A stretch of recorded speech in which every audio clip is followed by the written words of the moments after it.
Everyone could take their seats so we could get started.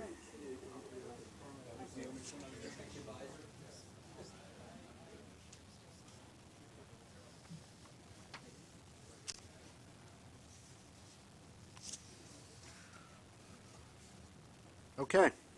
Good morning, everyone. Welcome to the December meeting of the Long Island Railroad Committee. I have 3 public comments. First is Bradley Brashear.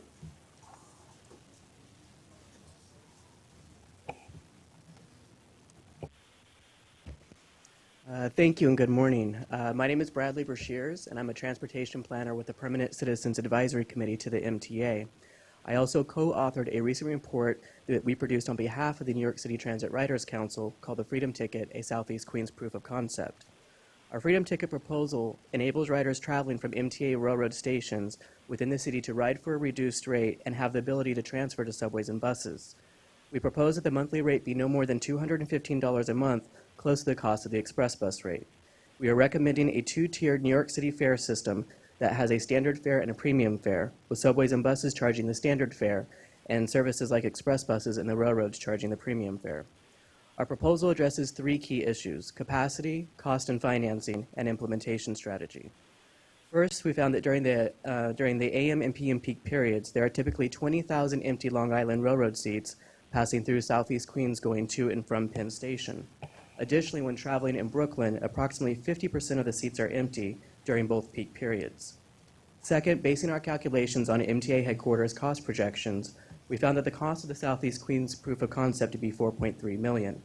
We believe that the fairest way to pay for this is with a partnership with the City of New York. This would create a tool allowing localities to pay into reduced fares when capacity for additional riders exists. And for an implementation strategy, we are proposing a 3-phase rollout starting in 2017 in Southeast Queens. Southeast Queens was chosen because it has the largest number of railroad stations that are at least 0.8 miles from the nearest subway. Also, Southeast Queens commuters are forced to choose between a fast and expensive trip on the Long Island Railroad and a longer and more affordable trip on subways and buses. Freedom Ticket requires minimal expenditures, substantially reduces travel times, and creates a more equitable railroad fare for riders from many New York City neighborhoods that are isolated from the subway system. It also allows the MTA to maximize the use of all of its assets by making the railroads a more affordable option within the city. Southeast Queens has a ridership that would greatly benefit from increased transit options and is therefore the ideal place to start. And with that, we hope you'll give serious consideration to this fare proposal within the coming year. Thank you. Thank you very much. My understanding is that this proposal, along with a number of other fare proposals, and that's FARE proposals, will be analyzed as part of the 2017 fare discussion. So we look forward to a thorough analysis of that proposal along with others at that time. Thank you very much. Orrin Getz?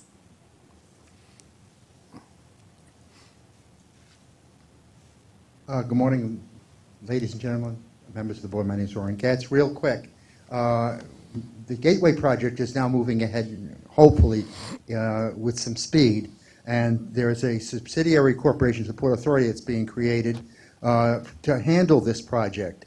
And this project is critically important to our commuters west of Hudson because they use the Hudson River rail tunnels that are in really bad shape. And it is also very, very important to the Long Island Railroad commuters because of the capacity of Penn Station. And we really need the MTA to become an active partner on this and work out a plan how this project can be funded. We really need it. And I would just like to say one other comment. I know that Governor Cuomo was complaining about LaGuardia Airport looking like a third world country. Well, I got to say, in comparison to LaGuardia Airport, it looks like the Taj Mahal in comparison to Penn Station, New York. Even the current LaGuardia Airport does. So we really have to go ahead with plans to enhance Penn Station and make it a gateway facility for New York City. Thank you. Orrin, you always know how to get to me, don't you, Orrin? One of my favorite topics. Murray Bowden? Good morning. My name is Murray Bowden. I live in Hartsdale, New York. A couple of weeks ago on Sunday night, I was watching television football game, and everybody had these spectacular, colorful uniforms. There was only one problem. Colorblind people couldn't tell which team was which. Last night's meeting, everybody had on uniforms. One team had on white tops. The other team had on white bottoms. So you could tell which team was which. Colorblind people can't tell the color of those lights at your railroad crossings. Mr. Hayden at the last meeting said that they were changing some to LEDs. It should be required that the new LEDs be X's, as every toll booth has X's for closed lanes and arrows for open lanes. The idea of using red balls or red LEDs has to be over. The Americans with Disability Act has changed things. I'm one of those people who has a hearing problem. You've all seen me with those things before. Now I have hearing aids that are pretty good. But when I'm standing on the platform waiting for a train to come, I can't hear the whistle. That's right. Why are you blowing the whistle if I can't hear it? And there are a lot of people like me, especially those people with earbuds in there listening to their music. It's time. You either stop blowing the whistle at 125th Street, or you put in flashing white lights so that people like me know his train is coming. The world has changed. It is time for the Long Island Railroad and Metro North to recognize I have a handicap. Thank you, sir. Are there any other public comments? If not, minutes are in the book for November 16th. Do I have a motion to approve? Second. All in favor? Aye. Pat, are there any changes to the 2015 work plan? No changes to the work plan. Okay, so why don't we go directly to your report? My report's going to be very short this morning. Just two things I want to report on. One, as you know, in 7 short years, we're looking at the opening of East Side Access, and we need to get ready for that. And we've undertaken what we're calling a network strategy study to analyze the ridership patterns that we expect to be in place when East Side Access opens. This was obviously done before the East Side Access project got underway, but this is going to be a more extensive and more detailed look, and it involves very close coordination and information gathering, working with all the counties on their vision for where we expect the Long Island Railroad to go. It's a 2-year effort. The first phase is really a listening exercise and trying to analyze the ridership demographics that we expect. Then the second phase will actually be developing service proposals, a number of options that we can look at because, as you know, with our operation and the way Jamaica functions, we need to very much coordinate our service changes so that people can change at Jamaica when they need to, and that'll become even more critical with the new plan with one more location for access to the west. Secondly, I want to report we had another good month of ridership on the entire system. We were up a little over 2% during the month of November. Year to date, we have averaged a 2% ridership increase throughout the entire year, and that is both for commutation and non-commutation, both at 2%. So it is an across-the-board increase. It's a very good story, continues, and we're real hopeful that we'll have another good month in December. Okay. And that concludes my remarks. Okay. I think they were all on the 624 out of Ronkonkoma this morning with me. Good. It was unbelievable. Okay. Any questions from any of the board members so far? Okay. Michael, Capital Construction? Good morning. I will start by reporting on the work that we're currently doing in Manhattan. The Manhattan South structure contract, we expect that to be completed by February on time. The northern structure at this point is approximately 2 to 3 months late in delivering a first milestone, and we're working with the contractor to see what can be done to get in front of it.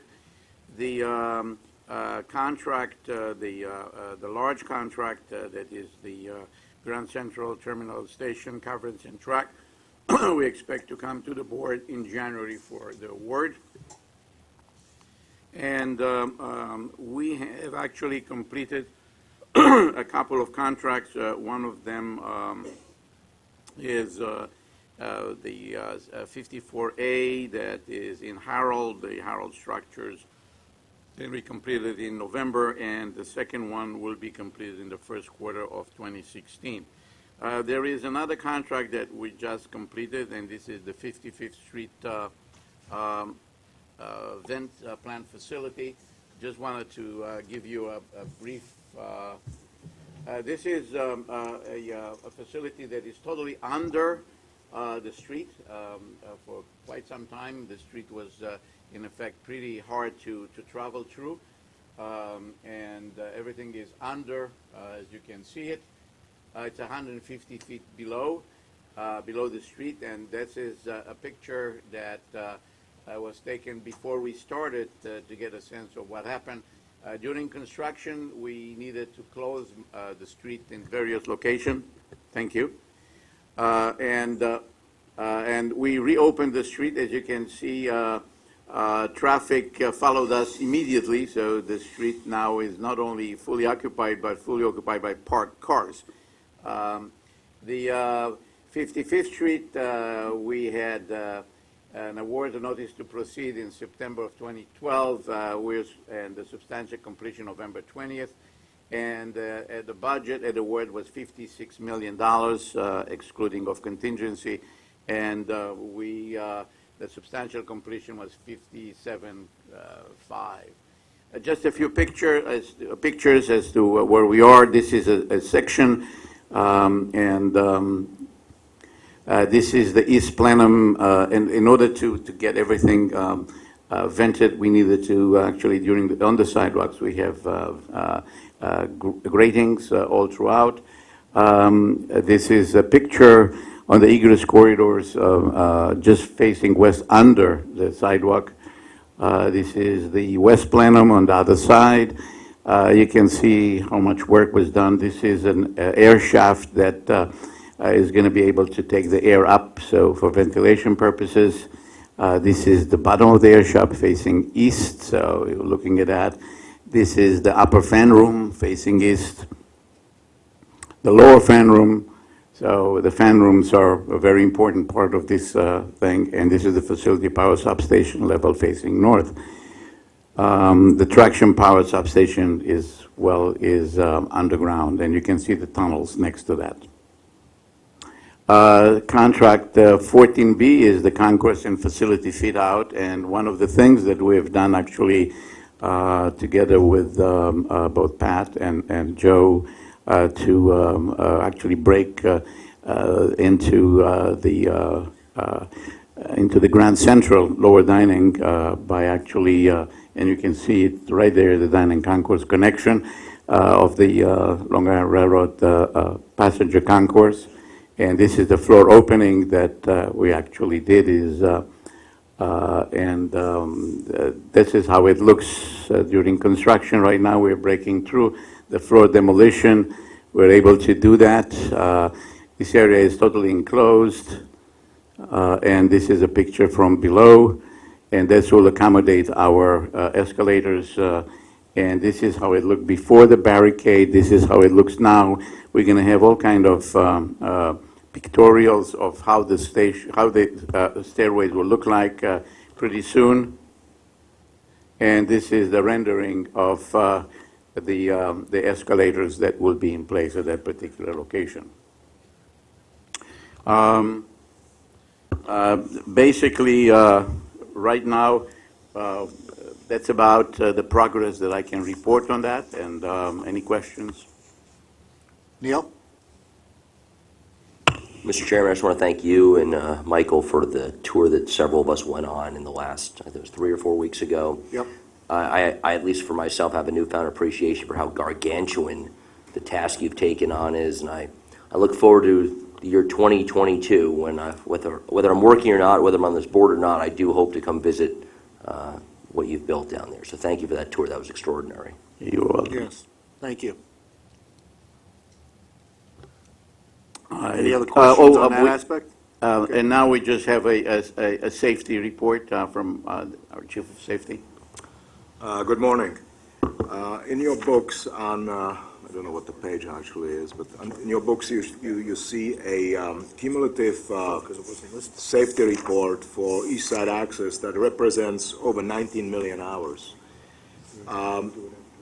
You know, to put it bluntly, we're paying for the sins of the past. So we actually are focused on a 12 months rolling averages that are not part of your book but will be in January, that show what great strides East Side Access Safety has made. Just to give you a brief sort of an oversight of that, we have 3.3 million hours worked today in 2015, and in a lost time we are at 0.68 as opposed to a BLS average that is given out at 1.8, and our recordable is at 2.03 as opposed to 3.2. That is a slight uptick from the months before. We've had a couple of recordables that we are addressing with the contractors, and we continue to strive to address the lagging indicators with a measure of leading indicators, such as training, more comprehensive audits, and such, to bring even the rates even lower. Thank you. Any questions on safety there, report? Okay. Oh, John? I don't Go know ahead, the best Jonathan. order of the question for you guys, but it's safety related.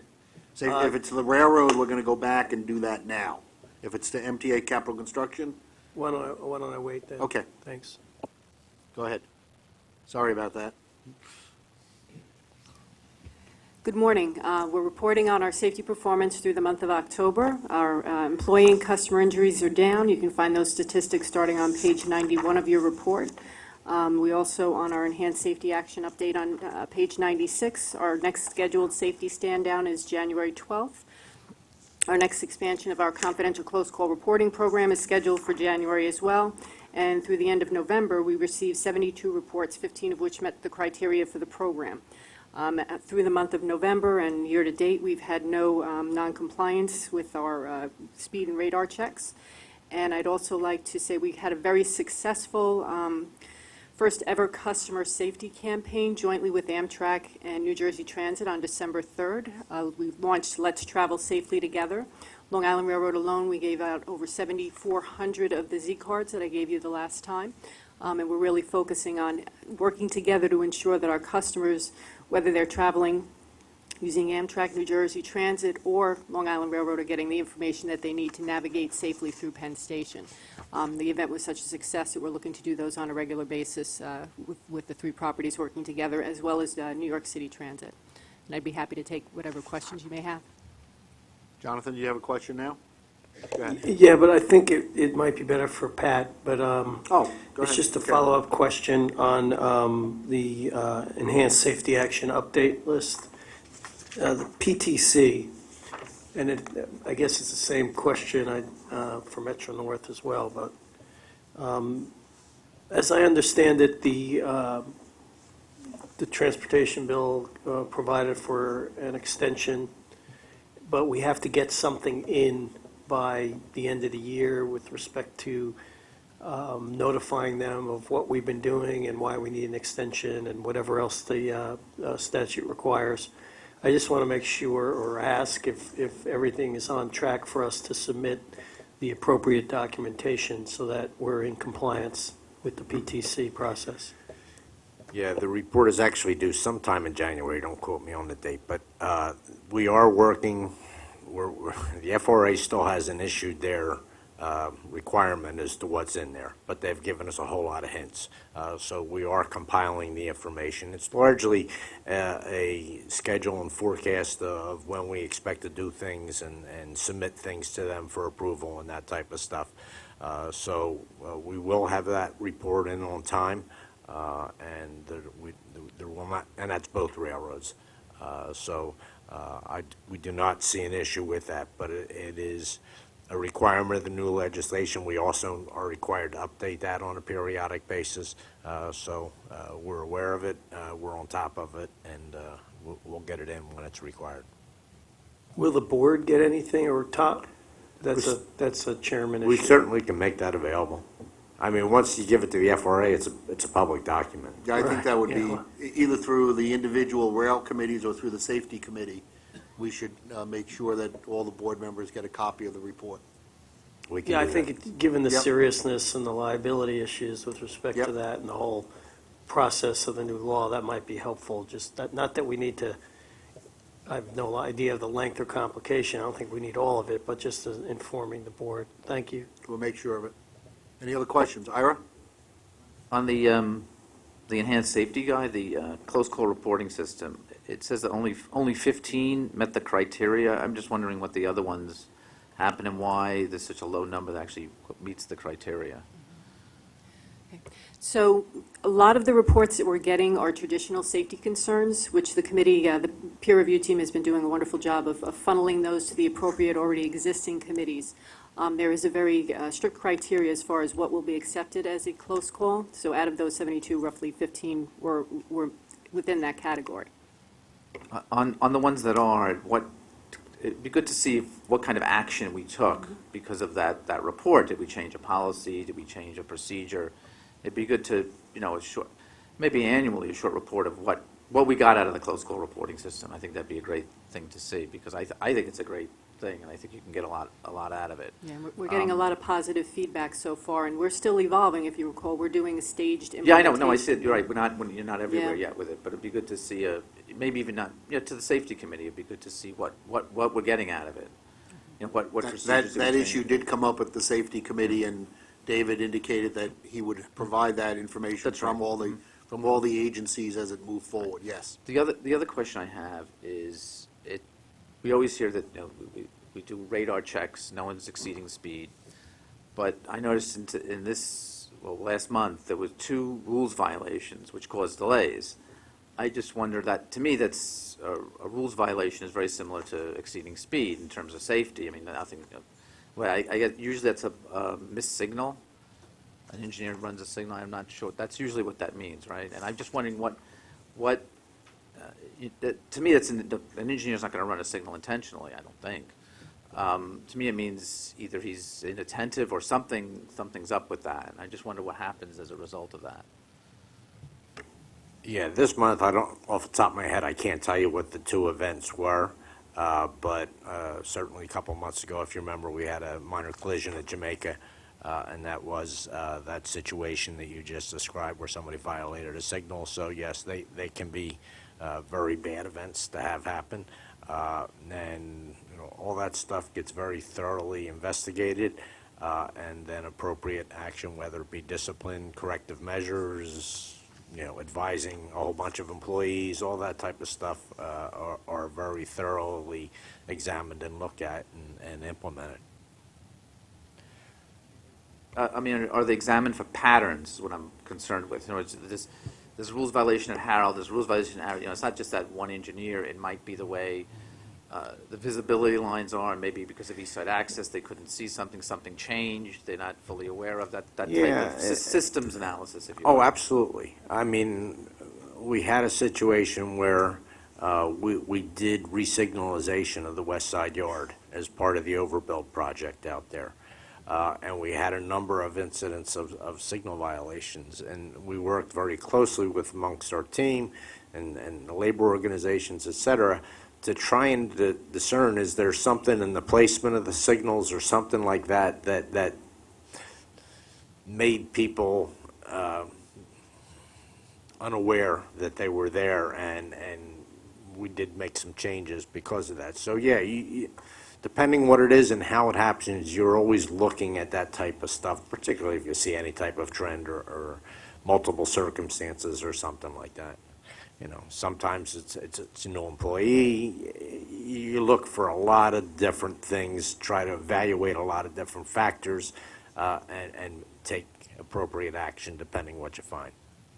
Thank you. Okay, thank you. MTA Police report? Good morning. For the month of November, our total major felonies were 12. That was compared to 15 and 214, for minus 20% for the month. And year-to-date, it was total major felonies are 131 compared to 173. That was down 24% for the year. Excellent. Thank you. Any questions? Yes. To what do you attribute the drop in felonies? Well, we've done a number of initiatives. We've done a lot of directed patrols. We've put out more K-9 officers, additional undercover teams. We've had increased inspections of all the stations and facilities. So basically, we have more people out there with the terrorist threats. Thank you. Okay. Information items, diversity EEO report. Pat? Yeah, the diversity EEO report is in your book. There is also a diversity committee meeting this afternoon, so it'll be going through in a little more detail there. But if you have any questions, I'd be happy to take them. Any questions on the diversity report? Okay, that will be analyzed at diversity this afternoon. Proposed committee work plan for 2016, page 36. Yep, the work plan, again, is in the book. It's very similar to this year's work plan. We have worked very closely with Metro North to coincide stuff as best we could on the joint committee meetings that would get reported on at both committees. We have also, the only real difference in the report is, and you saw it if you were here for the Metro North meeting this morning, ever since some of the events up there, they've given a track report, and we have not done that here. That was ordered some time ago. And I do notice that the PTC reports are always given when we do a joint meeting because of the importance of it, the issue to both committees at the same time. So we make sure that that always happens in that context. That's by design. Yes. You'll find the same thing with the M9 procurement and stuff like that. Anything that is so. done together. Okay. We have one action item, which is the 2016 final proposed budget. Mark, you going to make a presentation? Yes, good morning. Thank you. The package is in the book, the staff summary.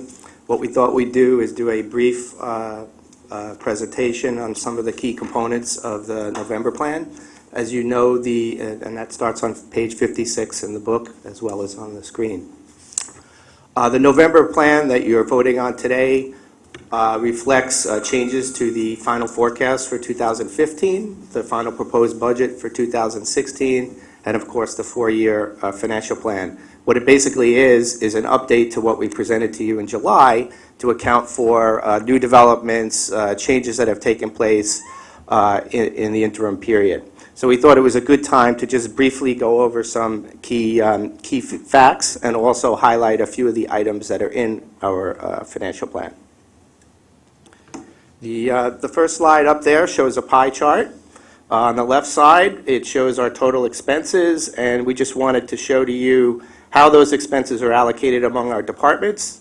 As you can see, the four operating departments, engineering, equipment, transportation, and stations customer services, are the largest pieces. That makes up about 73% of our expenditures, which is, I'd say, typical and close to the trend we've seen in past years.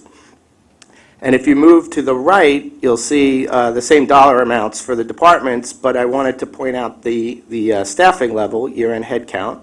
So this is 2016 final proposed budget. We anticipate by the end of the year we would have 7,206 employees full-time working for us. And again, you see a very heavy preponderance of the staffing in the four operating departments at the top.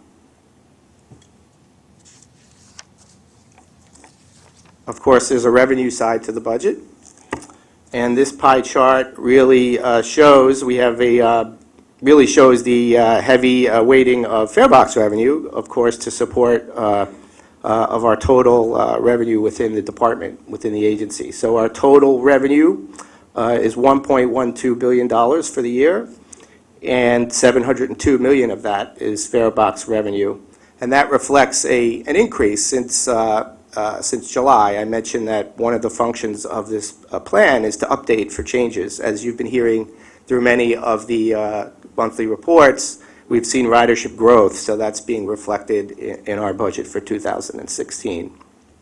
The other categories on this page are reimbursable, which is typically reimbursement for capital project activity. Rent, which for the Long Island Railroad is primarily the revenue we receive from LIPA for their ability to locate their electricity poles, their utility poles on our right-of-way. And there's small amounts for advertising. The next pie chart we thought we would show you. We do, on occasion here, talk a bit about ridership by branch and revenue by branch, and this is just I guess an FYI informative pie chart that just shows the committee where we generate the most revenue and where we anticipate generating the most revenue in 2016 by branch. Of course, these are estimates based on prior year actuals.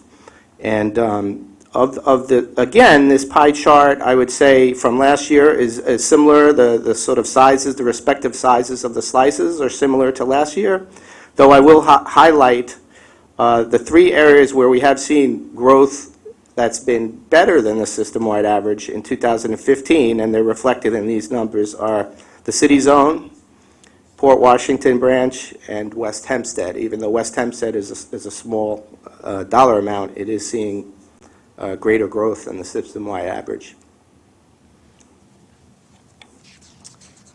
This bar graph puts what I just spoke about in perspective in the context of the last several decades. Then this bar graph shows ridership, annual ridership since 1993. You can see two significant dips around early 2000s and then around 2010, 2011. Again, that demonstrates how closely our ridership is tied to employment and the strength of the economy. Those two periods were particularly challenging for the region. But you see, since 2011, 2012, we've seen ridership growth, and we project in our financial plan continued ridership growth going forward. The last four bars are projections. We expect in 2016 to see 0.8% growth over this year, and then a little bit more conservative to 0.2%, 0.4%, and 0.2% annually from 2017 to 19 after that. What the railroad does, we work with a consultant that's been provided by the MTA to assess economic indicators and assist us in making these projections. With that, let me turn it to Jerry Ring, who's the budget director, who will just highlight a few of the key items that are specific items that are in the budget that are more programmatic in nature. Go ahead, Cole. Put your yes. Yeah, on your pie chart, when you go back there, there's a spot that has reimbursables. Where does that money come from? Does it come from the MTA itself? Yeah, General fund? Right. Most of that revenue is coming from the capital budget. So those would be capital expenses that are being matched by revenue from the capital budget to fund our capital projects. There are a smaller number, a smaller percentage they could be capital projects, they could be operating, but they're third-party reimbursements for other projects that are fully funded by an outside entity other than our own capital funds. Okay. So it's not coming from, is it coming from the capital fund? The first piece, the vast majority of this $365 million is coming from the capital budget. Okay. Thank you. Chuck? Yep. Thanks, Mark. Hold on. Oh, Chuck, sorry. do you have a question about that? You ready? On page 63, you have a note that puzzles me quote, phased replacement of observer seat, unquote. Qu'est-ce que c'est? It's actually what Jerry Ring was just about to talk about. Let me defer to him. He'll take us through those last two or three slides. Yep. Thank you, Mark. Mark has provided a brief overview of the level of financial. Okay. Mark has provided a brief overview of the level of financial resources and headcount reflected in the railroad's 2016 budget. I will just take a moment to review the objectives of the five-year financial plan and highlight some key initiatives. The presentation, we note that the financial plan contains sufficient funding to maintain the railroad's commitment to delivering safe, secure, and reliable transportation services to our customers. And it is the goal of the railroad to achieve these objectives in an efficient and cost-effective manner. The proposed 2016-19 financial plan is within the funding levels established by the MTA. A key part of service delivery is ensuring a high level of reliability for rolling stock equipment. Here on this page, we note that the financial plan contains funding to continue the successful reliability-centered maintenance program for rolling stock maintenance. The RCM requires that maintenance decisions are based on sound economic and technical justification and includes analysis of feedback and monitoring condition and root cause analysis. The financial plan reflects some updates to the RCM plan. Specifically, we plan to initiate an upgrade to the M7 and C3 doors, supplement the traction motor rebuilds with purchasing some new motors, and upgrade the communications control unit on the C3 coaches. That will include the automated station identification system, as well as the phase replacement of the observer seat. The initial cars that will be, the seats will be replaced on will be the B cars in conjunction with the PTC program. What is the observer seat used for? The observer seat is a flip seat that is adjacent to the locomotive engineer's cab, and it goes up when the conductor needs to access that window to open the doors on that side of the car. When the conductor does not need that space, the seat can be brought down and customers can sit there. But the constant up and down has a lot of wear and tear on that seat. Let me ask you a question which would apply with equal force to Metro North. I heard a suggestion earlier that we install on platforms lights that would indicate whether trains are coming for those who are hard of hearing. Has any thought been given to that? Did Pat? I am not familiar with any discussions that we've had on arrival lights in stations. I mean, that really depends on the signal system. It's not dissimilar to the countdown clocks that are used on the subway system. We do show train arrival information.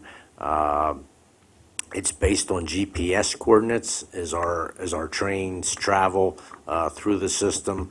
We keep updating whether they're on time or delayed, and that's the way we report it. Concept, as I understand it, is that there are people who are hard of hearing who don't hear the whistle blowing, or people who are using their earbuds for other purposes. And query, as a train approaches, is it feasible at a relatively modest price to just install a couple of lights that indicate the train is approaching? Yeah, and Murray was talking about the horn blowing. We don't blow the horns, so we don't announce the arrival of our trains with the horn blowing. So we don't do it either way right now, other than the passenger information displays, as I said, that indicates whether it's arriving on time. I'm less focused on the horn than I am on the lights. Would you do me a favor, if you can, take a look at whether that is cost-effective and whether it serves a useful purpose? And I would make the same request of Metro North. Yeah, again, I'm not aware of any discussions. We'll have to take a look at that and evaluate. That's all I ask. Okay, on the next slide, we outline efforts underway at the railroad to develop an enterprise asset management program as part of the MTA-led effort. The EAM program will focus on right-of-way engineering department maintained asset elements. Essentially, the goal of the asset management program would be to enhance the railroad's ability to manage physical assets and increase data on asset condition for analysis and planning purposes. The railroad will be, during 2016, the railroad will be working with MTA IT on the design of a new corporate MTA enterprise management system, develop a registry of existing assets, and roll out handheld devices for track inspection. We also note several efforts along our road to identify budget savings through reduced spending and lowering costs. These efforts include improved rolling stock reliability savings as measured by MDBF, which resulted in a reduced level of unscheduled or running repairs, and these savings were reinvested in the RSCM efforts noted earlier. Tighter controls on inventory and procurement has resulted in cash savings in 2016. And the budget office is working with operating departments to develop staffing models to right-size the headcount and ensure that our hiring plans are set to the correct level. That concludes the railroad's 2016-19 financial plan budget presentation. Are there any questions? Any questions from anyone on these matters? This is all obviously part of the 2016 budget, which will be discussed at the board on Wednesday, but we have to send this to the board, so do I have a motion to send this to the board? Second? All in favor? Aye. Thank you. Thank you very much for the presentation. And I've noticed the efficiency issues are forthcoming now because the fare box operating ratio is going up, and that's a direct result of those things in that regard, so that's very helpful in that regard. Okay, procurements. Good morning. There are 4 procurements in this month's package totaling $21.3 million. There's 1 non-competitive procurement in the amount of $339,000 and 3 competitive procurements in the amount of $21 million. The item in the non-competitive section is a request for MTA Board approval to award a sole source miscellaneous service contract to Corey's Thunder for a 5-year period in the not-to-exceed amount of $339,000 to provide software and hardware maintenance services and system upgrades to maintain the current E15 diesel work train simulator system. The Corey's Thunder simulator is a proprietary system that mimics all modes of operation of the E15 diesel locomotive equipment currently in operation at the railroad. Corey's hardware and software is unique to the vendor and is solely maintained by them. The items in the competitive section include a request for MTA Board approval to award a contract, a competitively negotiated contract to Hink Basilico Joint Venture for the lump sum price of $9,871,000 for base work restoration of cables with direct lead bridge utilizing a design-build contract. The direct lead bridge, also known as the Reynolds Channel Bridge, is a vital part of the Long Beach branch where trains cross over Reynolds Channel on a single-track movable drawbridge and viaduct. Underwater cables, which are a component of the bridge, were affected by Superstorm Sandy and need to be replaced with added protection as part of storm hardening measures to restore the branch's infrastructure. The next item is a request by the Long Island Railroad on behalf of itself and MTA headquarters to award a 3-year personal service contract with 2 one-year renewal options in the amount of $375,700 to J. Martin Associates for elevator and escalator inspections. The last item is a request for MTA Board approval to award a competitively bid 5-year miscellaneous service contract to Russell Reed Waste Hauling and Disposal Company, Inc., to provide railroad car toilet servicing and toilet vehicle maintenance and repair in the not-to-exceed amount of $10,737,880. That concludes the procurement report. Any questions on any of the procurements? If not, motion to approve. Second, all in favor? Aye. Okay. Capital construction. Good morning, Mr. Chairman.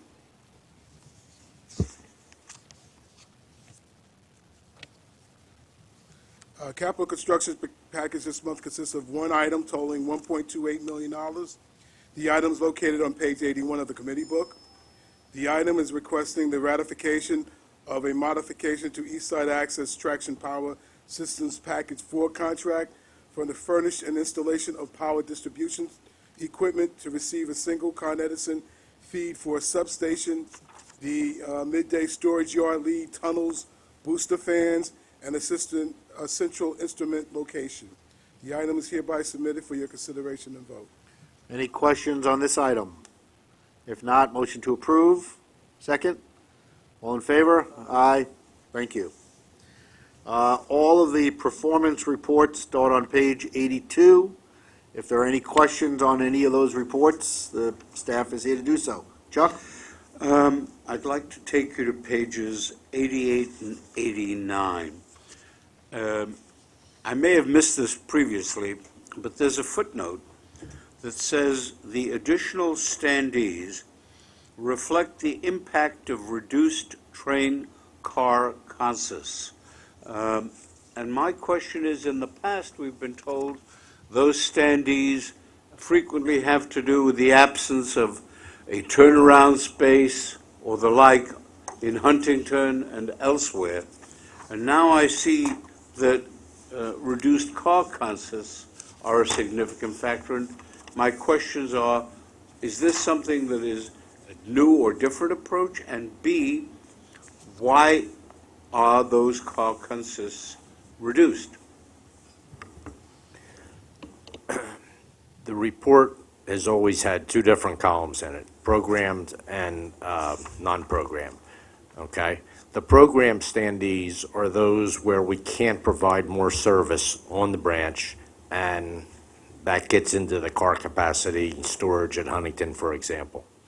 The non-programmed are when we, through our operational daily challenges, don't supply the number of cars on a particular train that it's scheduled to have.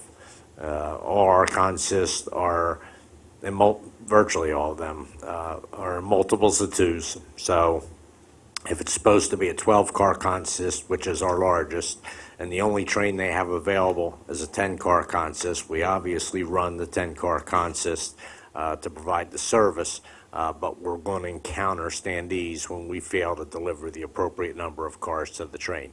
So that's what we're trying to distinguish here, is those that are due to the capacity limitations of our system, and those that are our responsibility for not providing the amount of service that's supposed to be out there. I've never seen this footnote before, and my question really comes to the following. Is there something we can do, should do, are doing to deal with those instances where we are unable to provide the appropriate consists, or to know in advance? Greg, I'll look to you, but this is an operational challenge that every organization goes through on a daily basis. I have no question about it. It's always a challenge to provide the appropriate number of cars. There can be a number of reasons why that a particular train does not have the appropriate number of cars. Craig is our car maintenance person, but it's not always a car maintenance issue. Sometimes it's a transportation issue that they did not move the appropriate cars around during the night to have them in place for the next morning. There's a whole lot of reasons that are managed every day by our staff. You're taking me to the point that was my ultimate point. If this is information that is in the possession of the railroad early in the morning or the night before, is there some way we can communicate with the riders to advise them that train number 1 is going to have 10 cars instead of 12 and there may be more standees? A lot of times they're last minute. We typically do not have overall car shortages, okay? So in other words, every day Craig and his team are able to make available the appropriate number of cars for that day's service. That said, individual trains do not sometimes wind up with the right number of cars because we either don't have it at the right place, or something happened just before leaving time that they had to cut 2 cars off because of a mechanical failure or something like that. So can we do that? Yeah, the easiest way, because of the last minute nature of some of them, would be a tweet type of information is probably the easiest way to get that information out. And that's my point.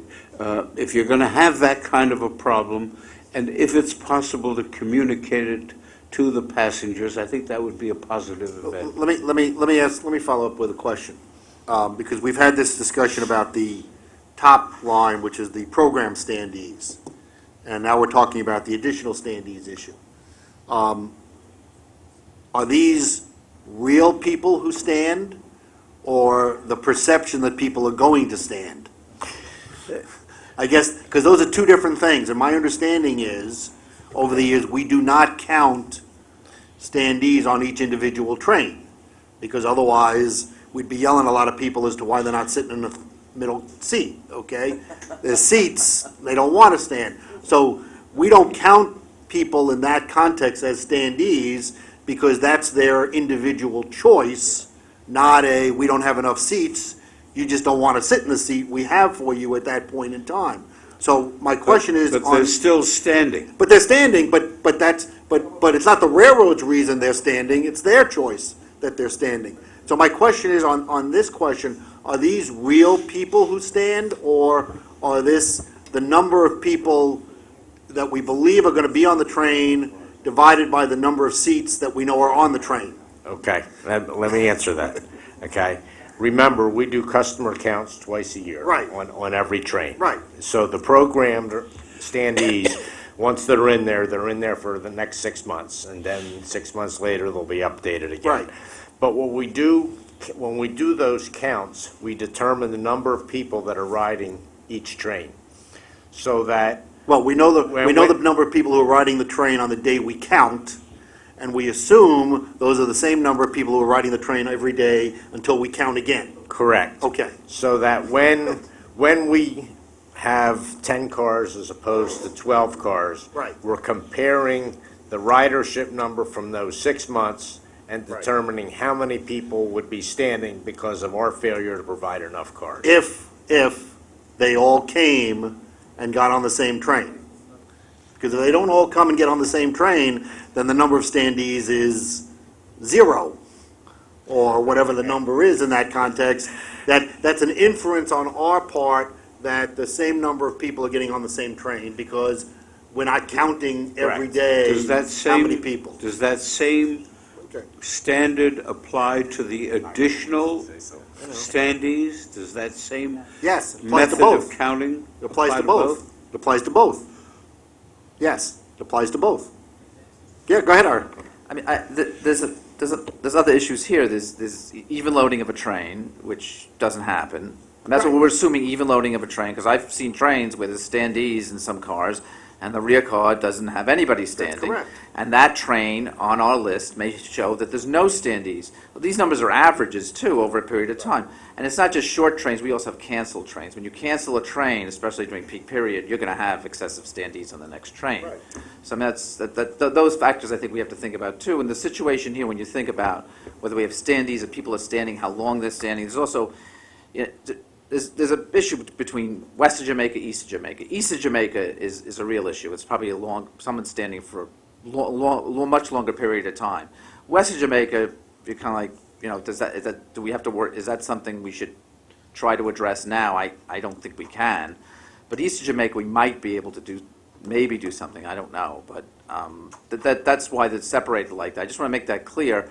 And the actual standees on the train is probably when you see the standees in this chart, there's probably a lot more people standing for different uneven loading and the other thing. And as far as, and we could debate this, but as far as, we do our counts in October, which is the highest time. So probably, you know, that's so we could get the maximum picture so we know we're running enough service. So I don't know if the rest of the year, we probably don't have as many standees, or if ridership's going up, maybe we do, but average, it's probably pretty accurate, and that's what these numbers are, average over a month. So it's probably fairly accurate, and if you identified certain trains, you'd know those are the worst trains. But in looking at this, it's you know, it is what it is. The additional standees is an issue, but when we're up at the, when you're up at the peak and you can't run more trains, or you're running trains that are very full, you're going to have that situation. You drop 2 cars off a 12-car train, and the train was full, such as on the Huntington branch. You have no more. You're going to see a lot. You're going to see more of that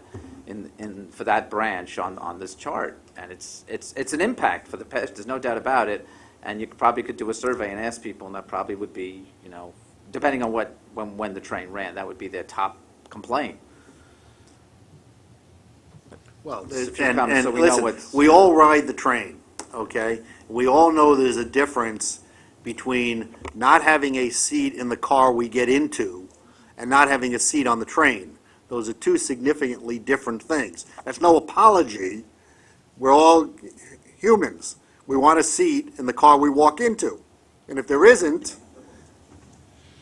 okay, so there's a confluence of real issues here in that Mitch, regard. that walks into the problem that's been pointed out in the past Right. in terms of the way we configure our cars. That's correct. So that we do not have a continuous flow from the third car to the 10th car. Right. But even when listen, for all of us who go to Penn Station, we see what happens, okay? People go in the car, and that's where they go. They could walk down 3 cars to get a seat, but they don't want to. That's not good, bad, or indifferent. It's human nature being what it is. So when and then they decide to either sit or not sit in the car they're in. So as I said, these statistics are beneficial, but they're not by themselves telling you what's happening on a day-to-day basis. They're telling you what's happening on an average basis. I think they're good because they show No, I you where agree. they show you where there's a problem. Yeah. Because when you see additional standees, that branch has a serious problem. It's not. You may see standees all over the system during peak period.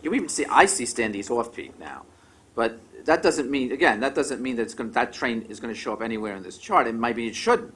Right. But what's showing up in this chart are our problem areas. That's really what that is. Anyone else?